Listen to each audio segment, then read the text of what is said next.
This one's going to be a little bit of a short one because there's not too much to delve into with this topic, but it's just my training philosophy and how and why I train how I do. So I split into different blocks depending on how far the competition is away, but let's say I've got the perfect run up to a competition how I like it. Week 1 we do, I'll talk about my raw first and then my equipped. But I train both simultaneously to peak at the same time. So raw, I do squat, bench and deadlift once each week. One set, we build up to one set of 5 reps on the first week, which is at our last warm-up that we did at the last competition. So if I did 230 on deadlift, we'll do 230 for 5. I don't have footage of these to show you. I don't record every lift I do, but I am going to start doing that going forward and posting them all on my Instagram after each training session. Week 2, we will go and do 4 reps. I only do one set raw because they're very tough. But we'll do 4 reps at our opener from the last competition. So if we opened at 135 on raw bench, we'll do 4 at that. We aim for 4 anyway. We don't stop like, oh, a third were tough. We'll go for the 4th anyway and we'll fight for it. The next week, week 3, we'll do 3 reps at our second attempt. So last time I got 237.5 and I was on my second attempt squat, so we'll do that for 3. And week 4 we'll go and do 2 reps at our third lift, so that can be very, very, very tough sometimes. You know, doubles at a PB 4 weeks afterwards. That can be incredibly hard. Week 5 we'll go for a new PB on everything, separate days still. Week 6 we will then go and do week 6.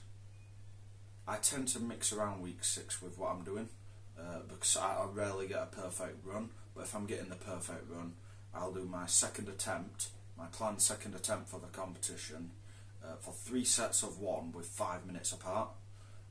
You know, just to prove that I can do that second attempt over and over again. It'll be very, very tough.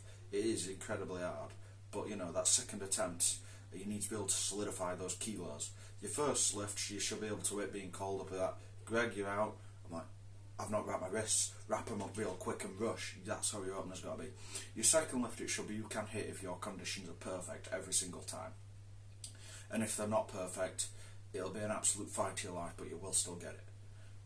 Week 7 with our openers at the start of the week, all in one session before going to the comp at the end of that week. That's a perfect run. I like 7-week blocks. As for the equipped, it's still 7 weeks and it follows a similar sort of build. Week 1, however, we don't do reps. Week 1 we'll do 5 sets of 1 at our last warm-up. Week 2 we'll do 4 sets of 1 at our opener. Week 3 we'll do 3 sets of 1 at our second lift. Week 4 we'll do 2 sets of 1 at our third, and week 5 we'll go for a PB. Week 6 we do the same thing as we did with the raw. However, wrapping these, you'll take a little bit of extra time. Where we do 5 minutes in between our planned second attempts 3 times. And week 7 we hit our openers maybe on Monday and then go and ready for the comp at the weekend.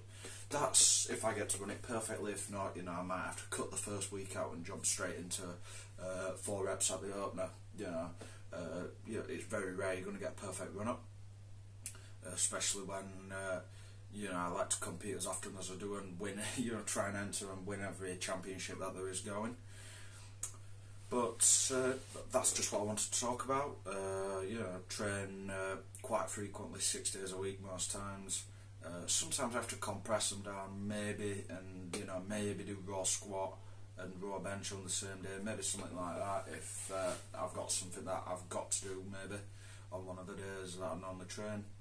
But I like to spread each one out and really hammer home my weaknesses. So let's equipped bench. You're always going to get it down, you're always going to pop it up to about there. So I'll just get on a 5 board and just keep going boom, boom, boom, boom, and just practicing that lockout. You know, maybe set a 10 with 180, something like that, just to a 5 board. You're only moving that much, but that is where you're locking out those arms. It is what you need. You know, raw squat, if I'm just struggling to pop out of the hold, you know, do some low pin squats. You know, no one's saying you've got a fully range of motion, but if you're struggling, once you've cracked parallel to get back up, you know, just maybe do half squats from the bottom, and you know, maybe go from 90 degrees up parallel up to 45 and then back down, you know, just strengthen up little bits like that. You know, I like to focus on. My training philosophy is, if it's weak, hit it hard. If it's strong, ease off it a little bit. You know, there's no point having all lockout power in world, you know, with a 5 board, you can do this with 250 kilos. If you're bringing the bar down then with 250 kilos and you're struggling to get it off your chest. So, you know, if your weakness is locking out, work on lockout. If your strength's locking out, do not keep working on lockout. You're not going to get better like that. So that's just what I like to hammer on. Like I said, it's going to be a very short video, this one. But next week I've got a longer video where I'm going to be talking about something that I have been really looking forward to talking about for a while. So make sure you tune in then. But until next time, keep lifting that big weight.